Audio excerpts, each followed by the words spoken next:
En Aïkido, il n'y a pas de réchauffement. Ce que nous faisons, c'est le nettoyage de notre corps et notre esprit. Ça vient du shintoïsme. O-sensei était shintoïste, donc le shinto, ils disent il faut enlever notre saleté de corps et d'esprit. Ce mouvement, on appelle misogi. Misogi, c'est un nettoyage. Alors, on appelle le mouvement Ame no Torifune. Ame no Torifune, c'est Ame, c'est le ciel, Tori, c'est l'oiseau, et Fune, c'est le bateau. Ame no Torifune, il y a l'enseignement très très symbolique, c'est-à-dire que le dieu de Shinto qui se déplaçait sur ce bateau des oiseaux. Alors, nous sommes les hammers. Donc, on mène notre dieu dans tous les villages du Japon. C'est pour ça que nous, à Hamon, comme nous sommes hammers, nous ne pouvons pas ouvrir nos mains parce que le ram tombe. C'est pour ça qu'on redescend en utilisant bien le genou, les hanches, et on revient comme le batelier qui faisait autrefois. Et le premier mouvement, on avance le pied gauche et on crie Ei Ho. Et il y a maintenant, Furitama arrive. Furitama, c'est le symbole de deux extrémités, l'homme et la femme, ou bien l'Occident, l'Orient, ou bien deux choses qui sont opposées, qui deviennent unifiées. Et de cette unification-là, on a énormément d'énergie qui arrive et la vibration qui arrive. Cette vibration-là, c'est un mouvement de création. Donc, ça peut faire la vibration. Mais ce moment-là, la main gauche est toujours par-dessus. Et deuxième mouvement, on va crier Eisa. Encore une fois, il y a le symbole de l'unification, toujours la main gauche dessus, et on fait la vibration. On appelle Furitama.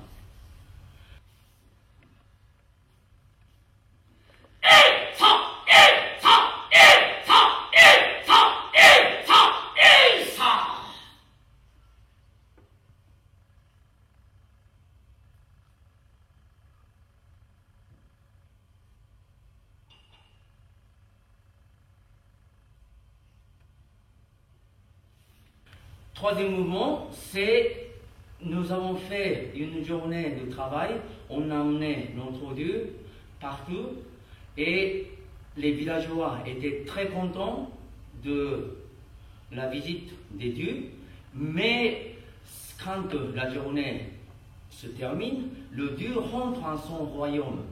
Donc on est encouragé, le travail se termine maintenant, c'est pour ça qu'on rame plus en plus vite, et deux choses opposées s'unifient, et maintenant la paix qui arrive dans notre esprit et le corps. Donc le mouvement s'arrête ici.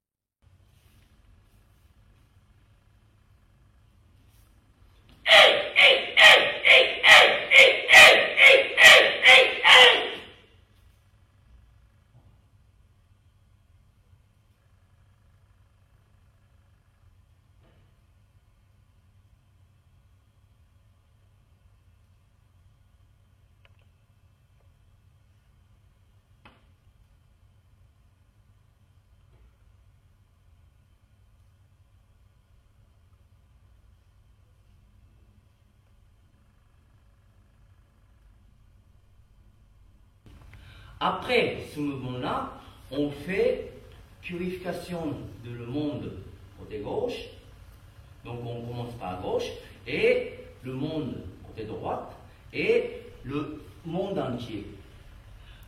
C'est autrefois en Europe, pour purifier la terre d'Europe, les gens qui tiraient une flèche, l'Est, l'Ouest, Nord, Sud, c'est exactement même signification. Quand on fait le tolifner, on va crier. On dit très souvent ce cri, le kiai.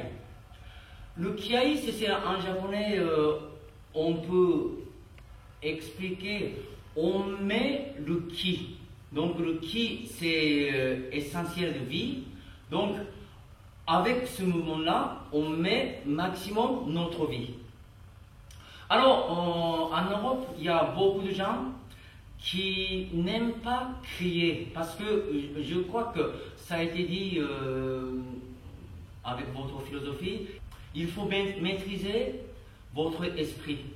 Mais le kiai, nous avons d'autres sens que les Européens.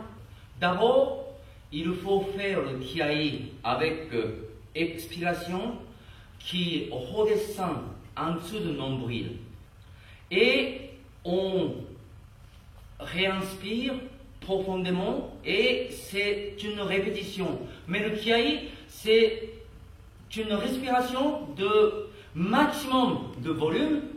Donc, quand on fait le kiai, nous pouvons apprendre comment respirer quand on fait les arts martiaux. Pourquoi on a besoin de ça? Parce que quand on fait les arts martiaux, il y a les ennemis qui attendent nos défaillances. Si vous montriez que vous étiez fatigué, comme l'expression japonaise qui dit qu'on respire par les épaules. Donc, vous avez montré votre fatigue. C'est l'ennemi qui guette maintenant, c'est votre fatigue, et il vous attaque.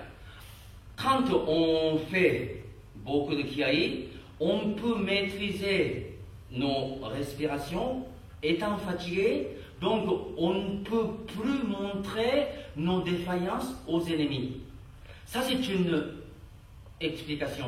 D'autres explications, c'est on se donne courage dans notre corps et notre esprit. On voit bien que quand il y avait la guerre d'autrefois, 2000 ans, 1500 ans, il y a 1000 ans, même il y a 500 ans, même il y a 100 ans, même malheureusement, quand il y a la guerre aujourd'hui, il y a des hommes qui crient parce que ça donne effrayement aux autres personnes et ça fait un groupe bien réuni et ça donne énormément d'énergie et de courage. C'est pour ça que le kiai, c'est très important de maîtriser quand on fait les arts martiaux.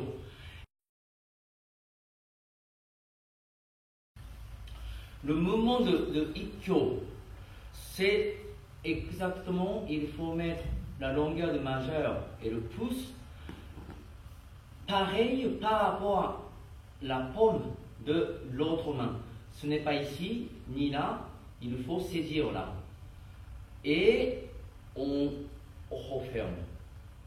Là, en ce moment-là, il faut bien resserrer deux aisselles. Mais on ne peut pas faire que contraction. On ne peut pas avoir la souplesse. Pour avoir meilleure souplesse, il faut faire contraction et décontraction. Donc, quand on resserre maximum, il faut relâcher et il faut faire la répétition. Bien sûr, c'est l'autre côté, c'est exactement la même chose.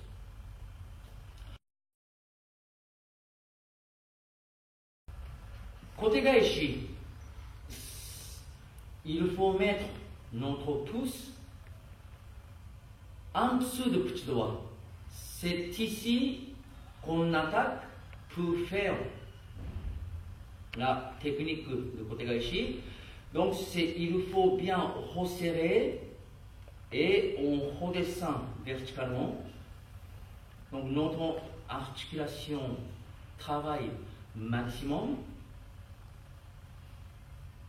et on peut avoir la souplesse au fur et à mesure, muscles et les articulations.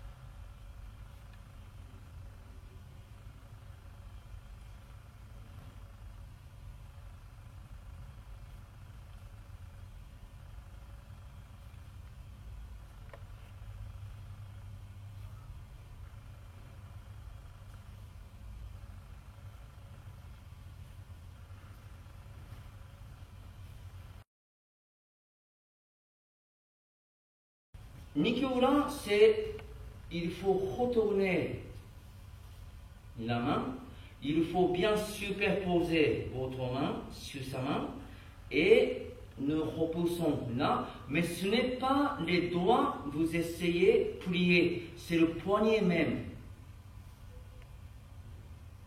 Et on resserre les aisselles.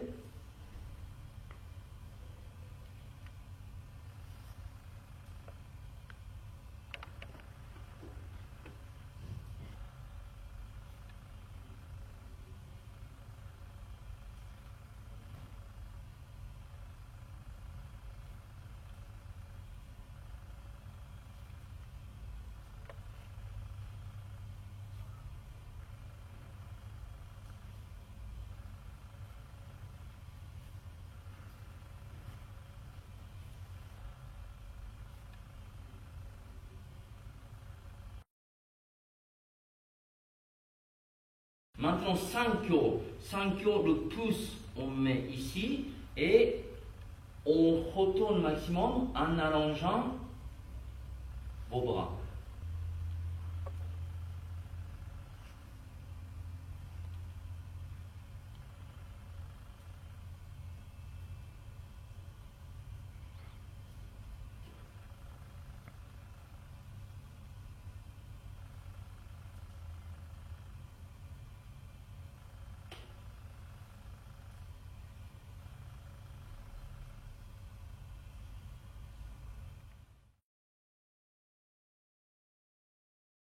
En faisant tous ces mouvements-là, nous avons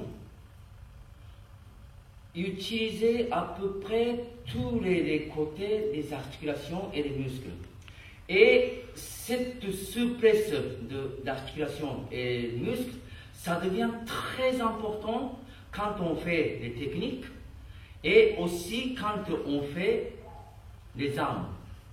Quand on coupe le sabre, notre main, il faut qu'on utilise comme un fouet, la souplesse totale, et sinon, le sabre, ça ne pénètre pas dans la chair de l'autre personne.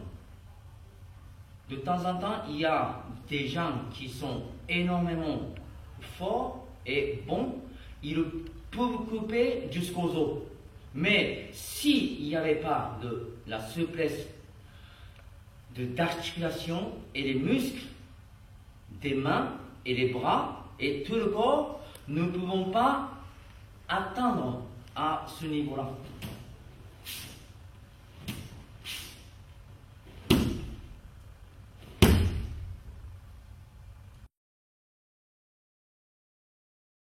Articulation pour les mains et pour les bras, mais il faut avoir les articulations et les muscles souples dans tout le corps.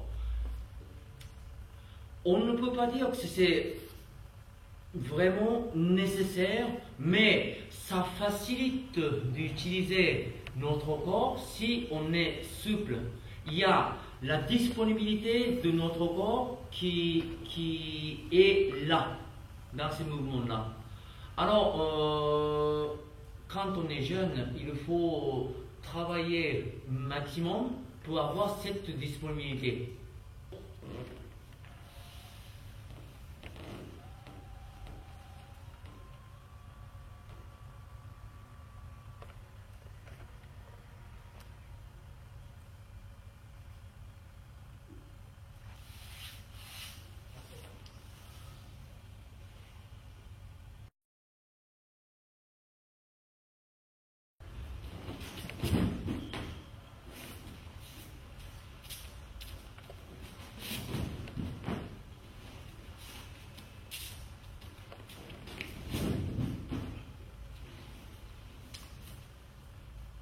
quand on fait Ushiro Ukemi, il ne faut pas remonter le pied en haut.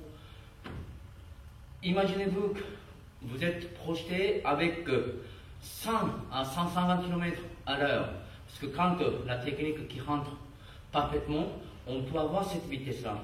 Et quand vous remontez la jambe, ça serait contre le mouvement de cette projection. Alors, vous allez abîmer votre corps. Donc, il faut éviter de faire cela. Il faut bien rouler au rond maximum. Les ukemi sont culture orientale. Nous avons même un proverbe qui dit que ukemi 3 ans. C'est-à-dire qu'autrefois, il y a 200 ans, on pouvait faire ukemi pendant 3 ans. Si les gens ne pouvaient pas avoir bon ukemi, les techniques, ils ne pouvaient pas commencer. Ukemi, c'est pourquoi c'est important. Les maîtres qui projettent et nous, on reçoit la technique de maître. Si nous n'étions pas souples, on ne peut pas avoir la sensibilité de reconnaître les techniques de maître. Et si on ne pouvait pas bien chuter, c'est exactement la même chose. Donc, il faut avoir notre corps souple, il faut avoir la sensibilité pour recevoir la technique de maître. Bon, Mae-ukemi, il faut faire très attention parce que il y a beaucoup de gens qui rentrent par la tête. Quand on rentre par la tête, on touche trop sur la colonne vertébrale. Et à la longue, on va avoir la mauvaise conséquence. Alors donc, quand on fait Mae-ukemi, notre orientation de la tête, c'est ce côté-là, mais nous chutons sur la ligne. Donc quand on finit Ukemi, c'est nous regardons ce côté-là. Cette orientation-là, ce n'est pas devant.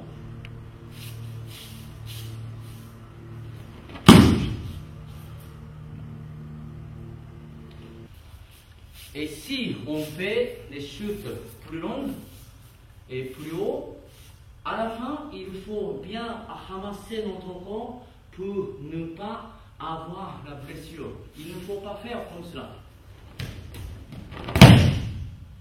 Il faut bien fermer dès qu'on touche la terre. Donc, ça fait le ralentissement qui arrive.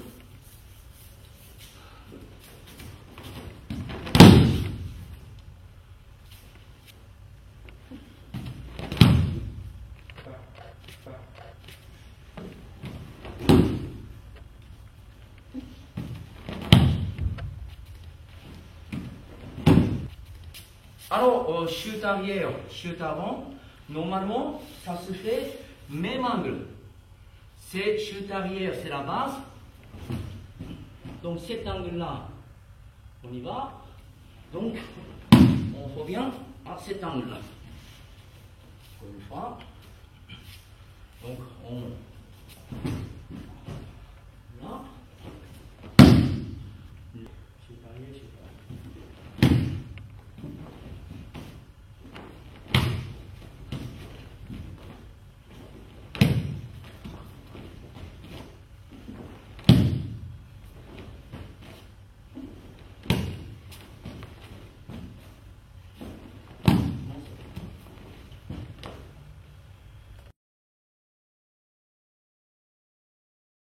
Marcher à genoux en français.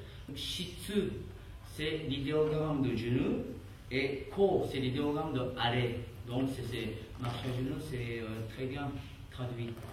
Alors, il y a certains shiko différents, ça dépend des écoles.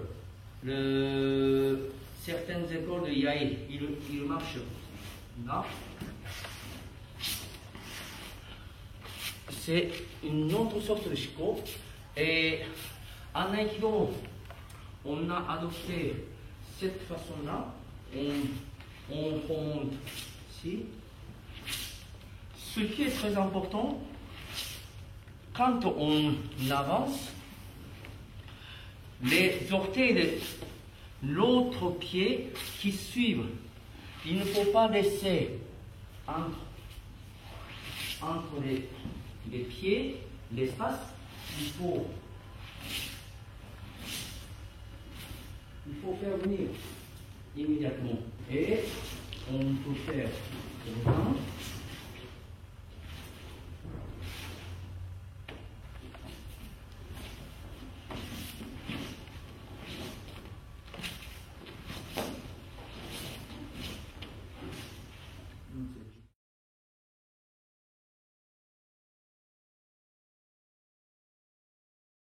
Suwariwaza Shoumen Jikkyō, ce n'est pas une technique de réalité. C'est-à-dire que quand les samouraïs qui devaient apprendre les techniques de sabre, son but principal, c'est de pouvoir couper l'autre personne avec le sabre. La première technique de samouraï était les techniques de sabre. Et deuxième, c'est technique de naginata. Troisième, c'est technique de la main nue. À l'époque, on appelait kumiuchi. Pour qu'on puisse couper l'autre personne, Maître Ueshiba qui a mis un exercice plus difficile au début, et quand on pouvait commencer à bien comprendre, ça devenait plus en plus facile les techniques, et à la fin, on pouvait aller couper l'autre personne. Alors, Suwariwaza, ne faisions pas la bataille à genoux très très rarement. Mais Maître Ueshiba, il a mis cet exercice exprès parce que si nous pouvions bien bouger à genoux, debout, c'est très facile. Et en utilisant les genoux, les hanches, on peut avoir la solidité de ces parties de notre corps et on pouvait avoir la stabilité de notre corps. Donc, il a mis premier exercice, c'est Suwariwaza Shoumenji Ikkyo. Alors donc, si on fait avec le sabre, l'autre personne qui essaie d'attaquer, on va prendre le côté. Si on était en retard, on entrait parfaitement sur son train.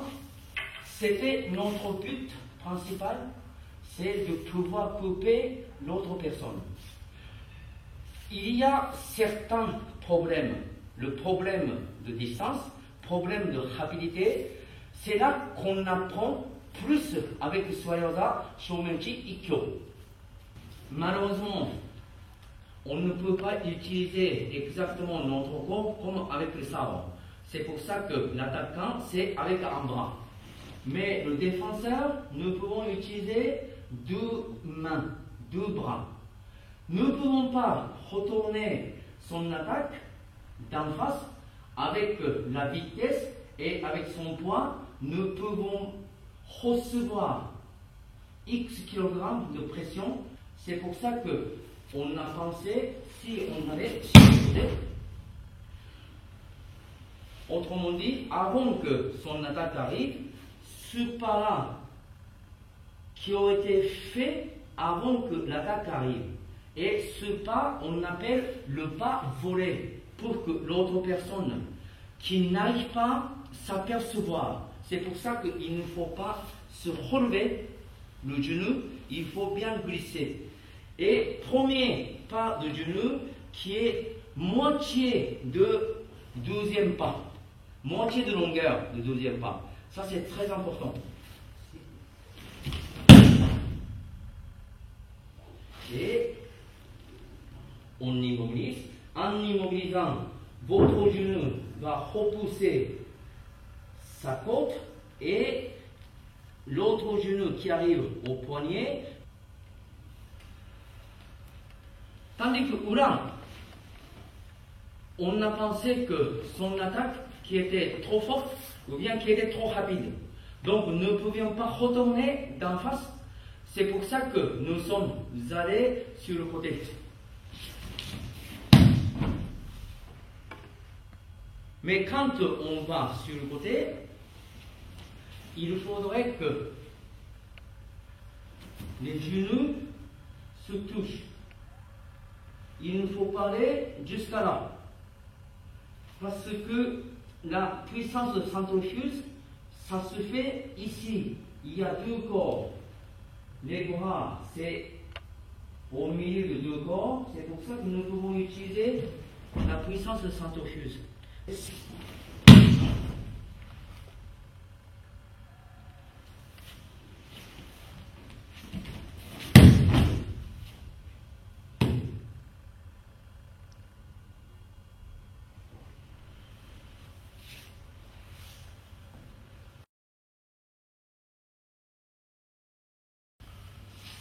Bon, Shomeuchi Nikyo, Shomeuchi, c'est une attaque plus difficile à se défendre. Alors, Musashi, il dit dans son livre qu'il a toujours gagné en touchant cette partie de l'adversaire. Plus de 60 combats, s'il gagnait avec toujours cette façon-là, c'est vraiment extraordinaire et aucun d'autre samouraï qui a pu faire. Donc, quand nous apprenons Shomeuchi Kyo, Nikyo, Sueriwaza, c'est ce que nous faisons, c'est quelque chose de plus difficile des techniques des arts martiaux. Alors c'est pour ça que Maître Shiba il a mis tous nos apprentissages. Alors, Ikkyo, c'est une base de technique. Ichi en japonais, on appelle un. Et Ni, c'est 2. San, c'est 3. 4, c'est 4. Et 5, c'est 5. Alors, Ikkyo, c'est une base de technique. Nikyo, Sankyo, Yonkyo, Gokyo, ce sont que des variations de Ikkyo. Donc, quand je ne pouvais pas descendre l'autre personne, ici, on retourne la main avec ce geste-là, nous pouvons redescendre. Et on peut aller immobilisation. Immobilisation, il faut bien prendre le poignet ici et là. Autrefois, c'était ici et on faisait immédiatement le geste brusque. Donc malheureusement, l'autre personne qui cassait, mais l'autre personne ce n'est pas un partenaire, c'est un ennemi. Donc on faisait la technique comme cela. Aujourd'hui, c'est un petit peu modifié ici et on plie parfaitement son coude. Ne faites pas comme cela. C'est ici, on va aller tout droit.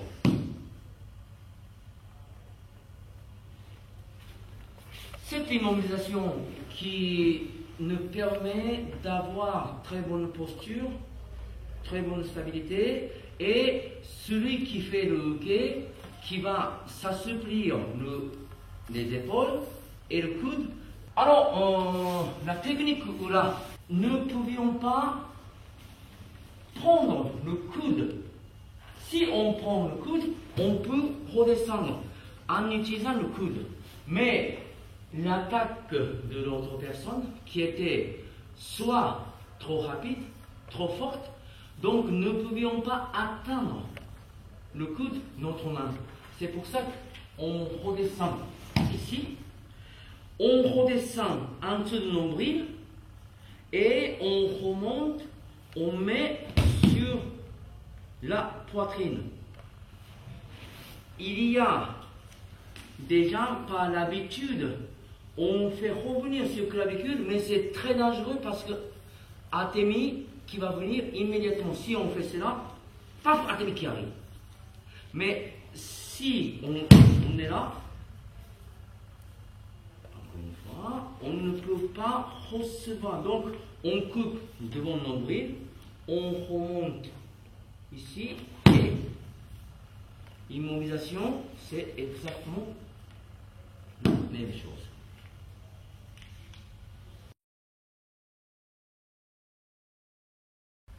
Bon, Sankyo, c'est la même explication que Nikkyo, donc ce sont des variations de Ikkyo. Quand Ikkyo ne marchait pas, on allait Nikkyo, Sankyo, Yonkyo. Alors, quand on prend ici, je ne pouvais pas redescendre. Et c'était difficile de retourner avec cet angle-là. C'est pour ça qu'on a redescendu la main, ici. Nous ne pouvons pas faire comme ceci. Si on fait comme ceci, comme la main n'est pas retournée, il va renverser la situation immédiatement. Donc, ici, on redescend la main. Là, il ne peut pas retourner sa main. Donc, on peut avoir le temps pour retourner la main. On donne la tenir et met devant.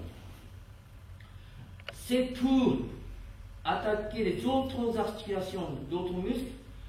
On ne se dit pas comme cela. Ça, il n'y aura pas tellement de changements avec le Nikkyo. Mais on va aller là, nous retournons ici.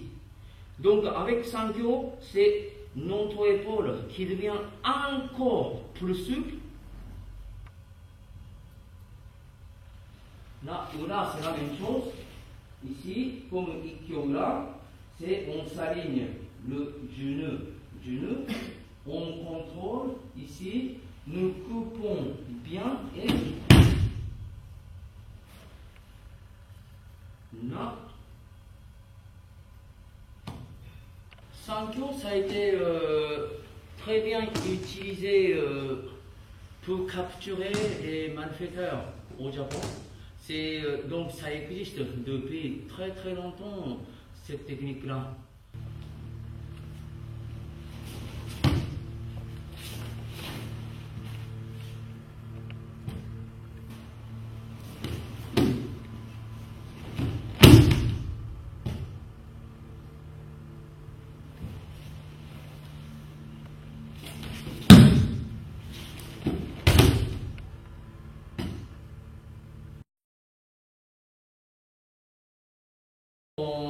Yonkyo, c'est une technique très spéciale parce que nous attaquons vraiment les articulations. Alors, ce qui est très étonnant, quand on fait Yonkyo en Europe, il y a minimum 10% de gens qui ne ressentent pas ces endroits qui sont très douloureux pour les Asiatiques. Quand on était au Japon, c'est 100% des gens qui étaient sensibles à cet endroit quand on était appuyé. Même, il y en a qui coupaient les tendons si on faisait bien. Mais en Europe, ce n'est pas même corps, vous savez. Et en plus, vous avez les bras plus longs que les Asiatiques en général. Ceux qui n'ont pas mal, l'endroit où les Asiatiques qui ont mal, c'est plus près de notre paume. Pour les Asiatiques, c'est plus près de notre paume. Mais je ne sais pas si c'est à cause de longueur de bras. C'est cette partie, c'est 5-6 cm ou bien même davantage, 10 cm de paume. Vous avez mal. Bon, donc, on n'a pas pu redescendre. C'est pour ça qu'on y va là. Et quand on fait monter, c'est milieu de son bras, c'est ici, on attaque avec cette partie. C'est, on prend son bras comme le Bokken. Ça c'est la main gauche devant, mais avec la main nue on utilise deux côtés, alors donc ce n'est pas quelque chose inattendu. Et on redescend. Il faut remonter sur le biceps et on appuie cet endroit. Tandis que là, c'est nous attaquons ici, à l'intérieur des os. Ce n'est pas au milieu comme on montait, c'est là, c'est ici. On prend la même chose comme le sabre et on fait le pivot, nous remontons bien là et on appuie. Alors, avec le travail de ces articulations, Nikko Sanko Yonkyo, nous pouvons avoir des muscles beaucoup plus souples et les tendons aussi qui deviennent bien solides et souples. Quand même on fait le hockey, vous avez plus ou moins mal, mais ce mal, il est pratiquement nécessaire d'en avoir pour faire travailler notre corps entier. On dit que c'est le corps malaxé, mais c'est la répétition de l'utilisation de ces articulations-là qui est nécessaire.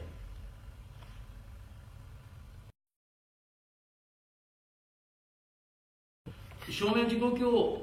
Gokyo, c'est généralement on utilise tanto. C'est la technique contre tanto. On va d'abord bloquer et on retourne immédiatement. Là, il ne peut pas couper ce côté-là. Et on va immobiliser en redressant le coude. Là, il s'ouvre, donc on prend là le tanto.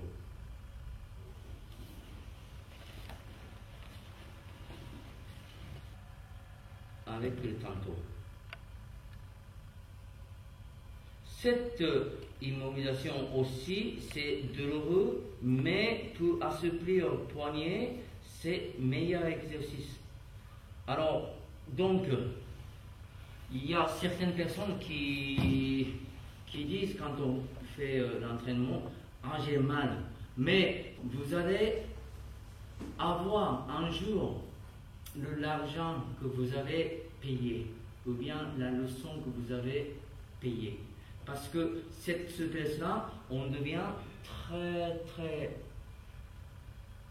utile et avec cette souplesse-là, on fait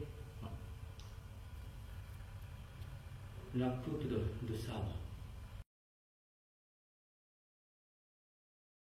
Shomenchi Liminage. Shomenchi Liminage, c'est Liminage plus rapide, plus simple, plus rapide. Et donc, il est très difficile à maîtriser. Alors, sans doute, tous les Shomenchi, c'est l'attaque de Shomenchi. Donc, normalement, ce n'était pas fait à genoux. Le déplacement, il faut que vous soyez perpendiculaire par rapport à l'autre personne. Et si il reste ici, on peut donner à demi, donc il va retourner.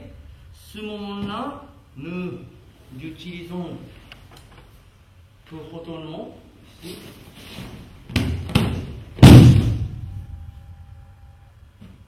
Immobilisation, on met son coude de haute partie du fémur et ne mettez pas l'autre genou, il faut redescendre.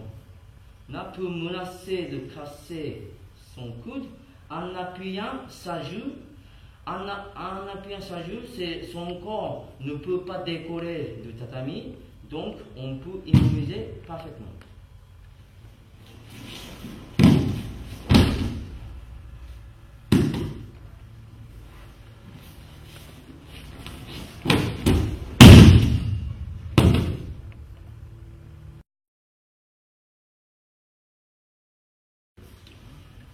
Bon, 正面小手返し。côté, ça veut dire la carapace de la main. Donc, normalement, on ne prononce pas côté gaeshi. Et en aikido, on a mis, au lieu de l'idéogramme de carapace, on a mis la petite main. C'est là que nous ne comprenons absolument pas pourquoi ils ont mis ces idéogrammes-là. Parce que on dit toujours c'est le ko, c'est la carapace de la main, ou bien ko là, c'est carapace d'animaux, hein, par exemple tortue, c'est ko là. Donc on prononce kote gaeshi. Alors, c'est comme Shomen Nikyo, je vous ai expliqué, on ne pouvait pas prendre le coude parce que son attaque qui était trop rapide, trop puissante, donc on ne pouvait pas atteindre ma main jusqu'au coude. Si on pouvait toucher le coude, c'est on essaie d'étirer comme Ikkyo, mais la condition qui ne nous a pas donné cette opportunité. Donc ici, on a pensé. Tout à l'heure, on a retourné ce côté-là, Nikyo, mais c'est l'autre personne, ou bien ces mêmes personnes, qui ont pensé si on mettait la main comme sa main, en retournant le corps, ça retourne. C'est ce qu'on a trouvé comme technique. Alors donc, je ne pouvais pas rentrer, et ici,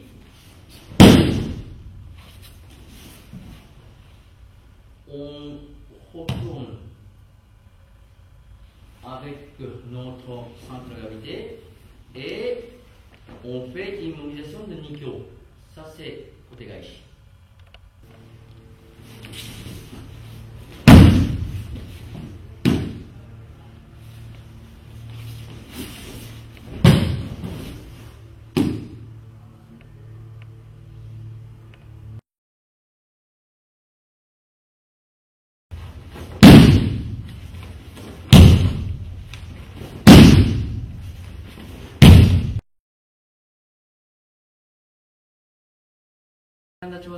C'est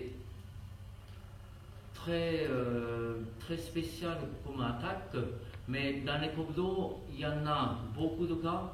Dans les autres écoles aussi, ils possèdent cette attaque-là. Dans la vie quotidienne, au Japon, on s'assoyait sur le tatami.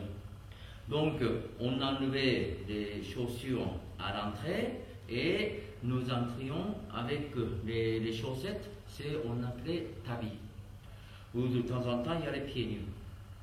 Alors, nous lisons, nous mangeons, nous prenions thé, c'est toujours à genoux. On appelait César. C, c'est l'idéogramme de correct, ça, l'idéogramme de assis, donc s'asseoir correct. C'est cette façon-là. Alors, malheureusement, il y a des gens qui vous attaquent, mais quand ils vous attaquent, nous on est assis, mais ils vous attaquent debout parce que bien sûr c'est plus rapide. C'est pour ça qu'on a créé les techniques contre cette attaque brusque. Alors, généralement, comme Suwariwaza, on ne relève pas les orteils parce qu'on ne savait pas quand est-ce que les autres personnes qui vous attaquent. Donc c'était inattendu. On a relevé les orteils quand on commence parce que il faut faire l'apprentissage d'A à Z. Donc c'est le premier, c'est A. C'est si on ne relevait pas, c'était difficile à réagir. Donc aux débutants, on a donné cette opportunité de relever les orteils. Mais quand vous avez certaines expériences, il faut revenir les orteils à plat, il faut refaire la scène comme si c'était vrai. Donc, une personne est assise et l'autre personne est debout. Et également, c'est une personne qui est à peu près perpendiculaire, c'est-à-dire que nous ne savions pas que l'autre personne qui vous attaquait, si il était en face à moi, nous avons le sabre soit à côté, soit en arrière, on prenait le sabre. Donc on utilisait plus le sabre que la main nue. Donc la scène qu'on reconstitue, c'est nous ne connaissions pas l'existence de l'autre personne. C'est là, d'abord, on doit commencer à partir de là. Et l'autre personne qui vous attaque brusquement, ne donnons pas la main comme cela. Quand il vient attaquer, là, on donne la technique et on redescend. Donc, on ne donne pas la main exactement, c'était atemi. Et l'autre personne qui a maîtrisé cet atemi-là, et nous avons redescendu brusquement la main pour maîtriser l'autre qui attaque étant debout.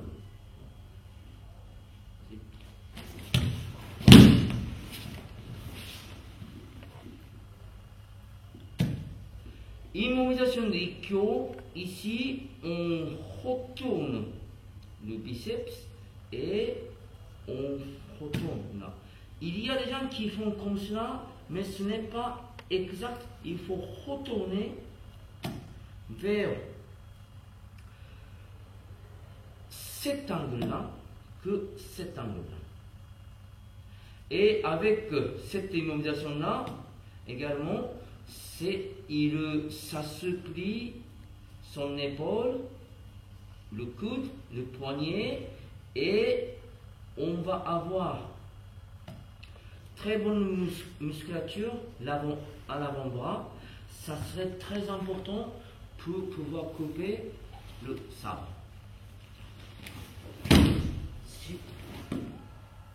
Là ou là, pour exister cette technique-là, parce que quand on prend là, nous sommes sur même ligne. Alors, donc, au lieu d'aller en avant, on peut faire un pivot. Donc, là, pour exister exactement même immobilisation, on retourne ici biceps et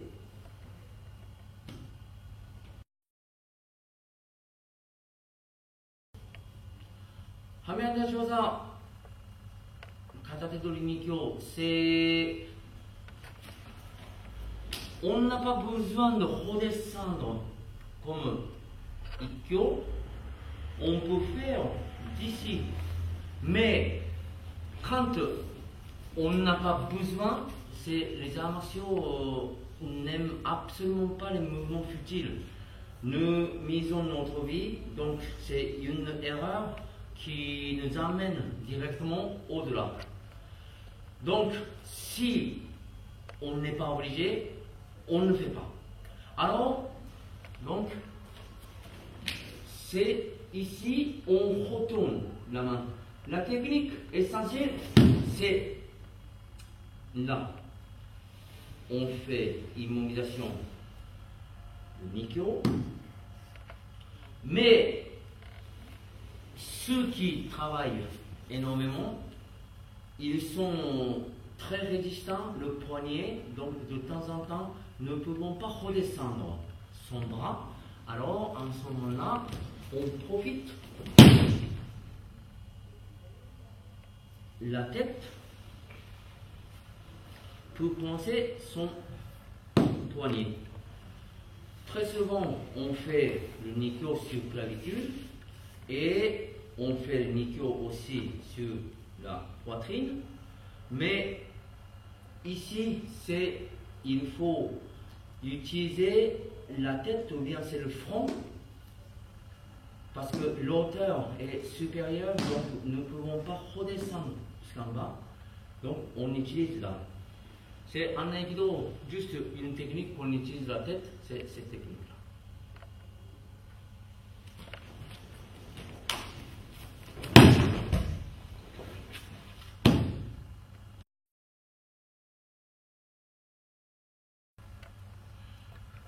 Shironage, c'est une technique qu'on pratique une des plus, mais cette technique-là est très dangereuse pour ceux qui font exécution, parce que on va rentrer en dessous de bras. Donc si l'autre personne qui s'apercevait ce moment-là, ils vont vous écraser. Donc l'exécution, la vitesse, et ça serait très important point.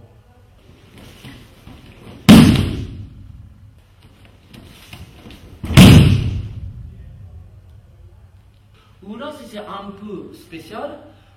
Quand l'autre personne qui vient, on redescend au milieu de votre corps et il faut retourner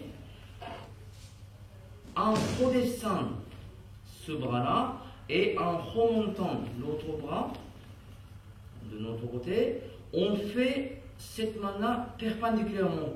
C'est pour ça que l'autre personne, il ne peut pas supporter la douleur, il retourne et à ce moment-là, on peut bien exécuter.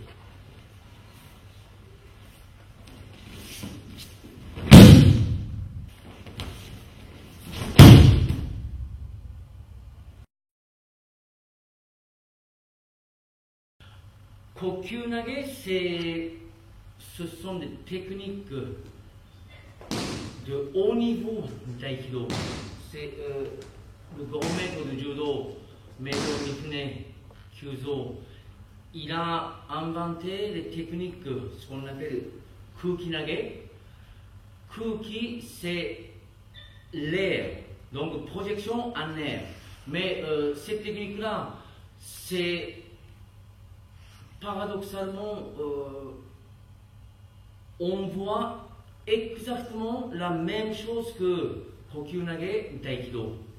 Alors, Kokyu, Ko, c'est l'idéogramme de expiration, et Kyu, l'idéogramme de inspiration. Donc, Kokyu, ce qui veut dire la respiration. Donc, on utilise nos respirations maximum, mais d'après mythologie chinoise, Kokyu, ce qui veut dire c'est le ki. Alors, quand on dit Kokyunage, c'est on projette avec notre ki. Il ne faut pas faire la technique comme cela, parce que l'autre personne qui n'était pas du tout déséquilibrée, donc dès première touche, il faut le déséquilibrer. Et c'était la préparation de projection. Donc, on essaie de déséquilibrer, il reprend l'équilibre, et en ce moment-là, on projette.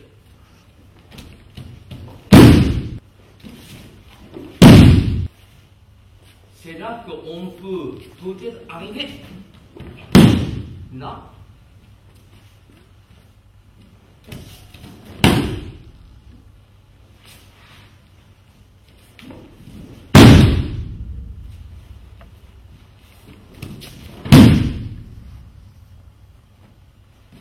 Kokyunage, il y a beaucoup de diversité. Ça va changer les techniques.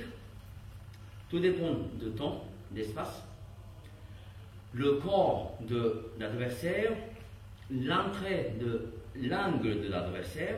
Ça peut tout changer. Donc il faut avoir la rapidité et il faut adopter avec toutes les situations.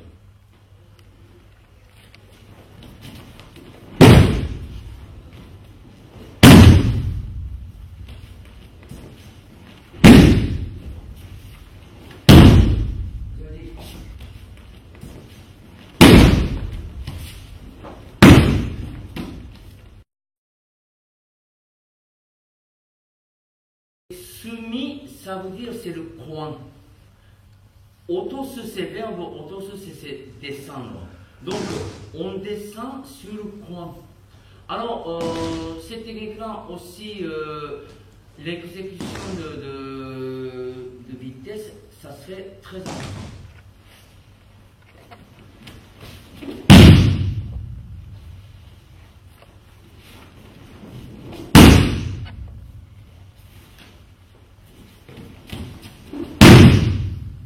Si l'attaque est trop forte, on peut faire tenkan.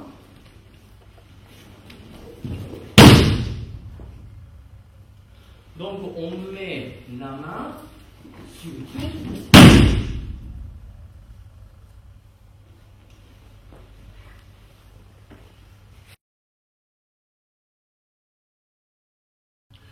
Kaitenage, c'est une technique de haut niveau. On fait tourner l'autre corps et c'est là qu'on profite avec son déséquilibre de corps. Ici, on profite et on fait la projection. Ça serait très important de redescendre le corps de l'autre personne.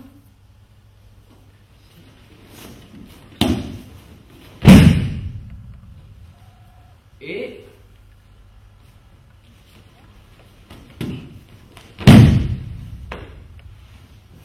si c'est soto, c'est à l'extérieur, au lieu de uchi, c'est à l'intérieur, on va montrer. Là, il faut retourner la main en tranche, on redescend et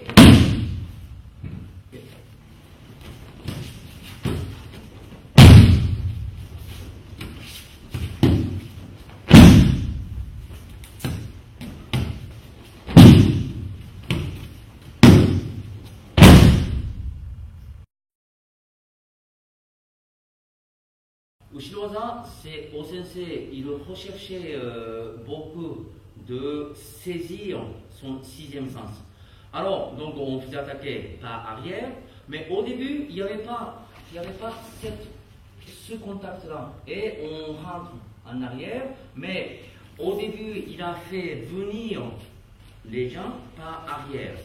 Donc, il fallait bien ressentir combien de mètres il est en arrière et comment il va attaquer, parce que c'était très important de développement de ce sens-là.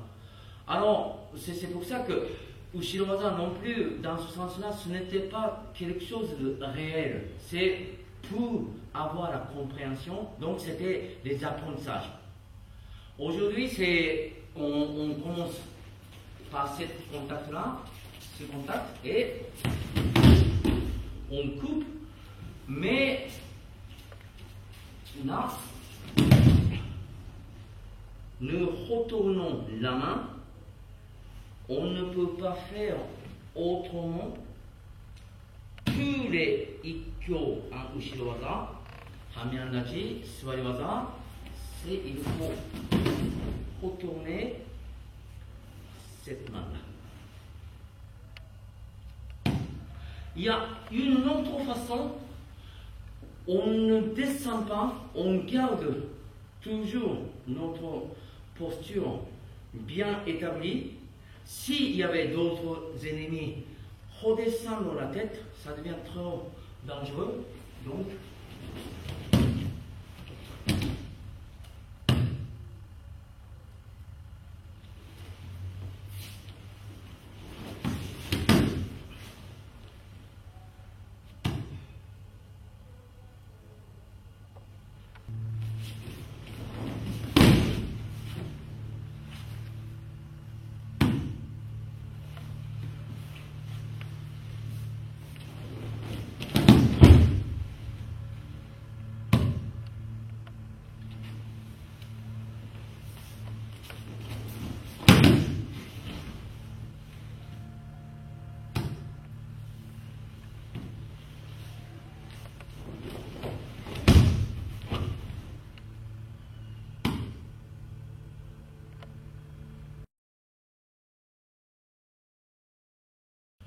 Sankyo, c'est une technique comme on a expliqué quand on a fait Suwari Wada Shomen Uchi Sankyo. Ce sont des techniques, c'est une technique qu'on faisait la capturation, c'est-à-dire qu'on faisait ici et on mettait la main et on prenait l'autre personne sans que les autres personnes qui sachent qu'on fasse quelque chose. Alors, cette technique-là, ça existe dans les diverses arts martiaux, et ils possèdent cette technique-là. Ça supplie énormément les os et le tendon et les muscles. Et c'est cette souplesse-là, comme je dis sans cesse dire, qu'on utilise pour couper l'autre personne. Donc c'est quand on arrive, quand on sort ici, nous pouvons donner à Rémi, mais pas l'autre personne. Donc c'est très important de bien bouger ici et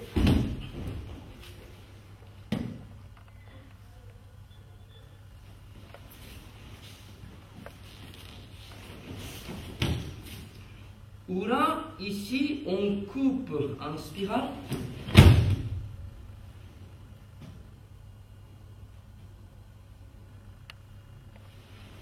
Donc, on monte, nous sommes face à son corps.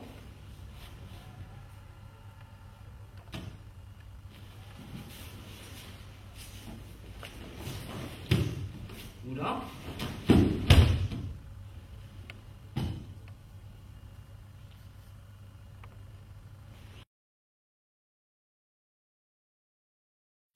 Donc, Kotegaishi, c'est comme j'ai expliqué quand on faisait Suwari Wada Shomen Uchi Kotegaishi, c'est normalement, on doit dire Kotegaishi. Ko de la main, c'est ici, carapace de la main. On retourne cette partie, donc Kotegaishi. Alors, cette technique-là, ça existe dans les arts martiaux chinois. Donc peut-être les Japonais qui ont appris par les Chinois, ou bien comme je vous ai dit, déjà c'est les hommes trouvent même point faible des hommes, donc ils ont trouvé simultanément, ou bien c'est 500 ans, 1000 années plus tard, d'autres mêmes techniques. Bon.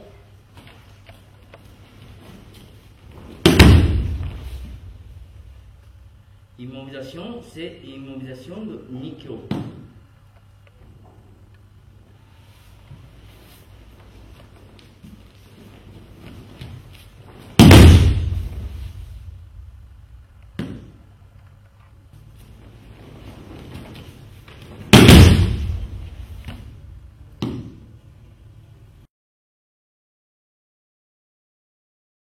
C'est comme j'ai déjà expliqué, c'est on projette avec le ki. Alors donc l'autre personne qui vous attaque, il faut que votre corps bouge instinctivement. C'est pour que notre corps bouge instinctivement, il faut travailler énormément parce que nous avons 20, 30, 40 techniques dans notre corps et c'est l'instinct qui ordonne à notre corps s'il faut faire cette technique-là, car il y a l'angle, il y a la souplesse de corps de l'autre personne, il y a tous les éléments de l'attaque, c'est avec cette condition-là, ça change les techniques. Si on choisissait Shironage, Kotegaishi, Iriminage, Hoshinage, ou Ikkyo, Nikkyo, Sankyo, Gankyo, Gokyo, c'est tout, ça change, mais ce moment-là, nous ne pouvons pas décider, parce que quand on décide, ça prend trop de temps. Donc, il faut laisser l'instant de choisir. en ce moment-là, travailler le quotidien, ça serait très très important pour que dans la chair, il faut qu'on ait toutes les techniques. Bon, François.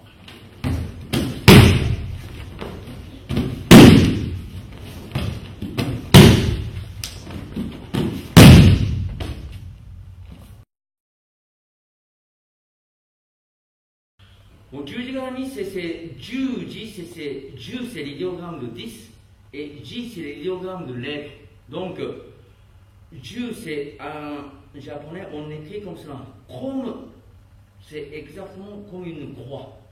Donc, l'horizontale qui est plus courte, et verticale, c'est 3 fois plus long. Alors, quand on croise les bras de l'autre personne, ça ressemble, c'est l'idéogramme de 10. Donc on appelait Juji Garami. Karamu, c'est ce qui veut dire c'est enroulé. Donc c'est comme la lettre de 10, on a enroulé comme ça. Ce moment-là, ça fait l'idéogramme de 10.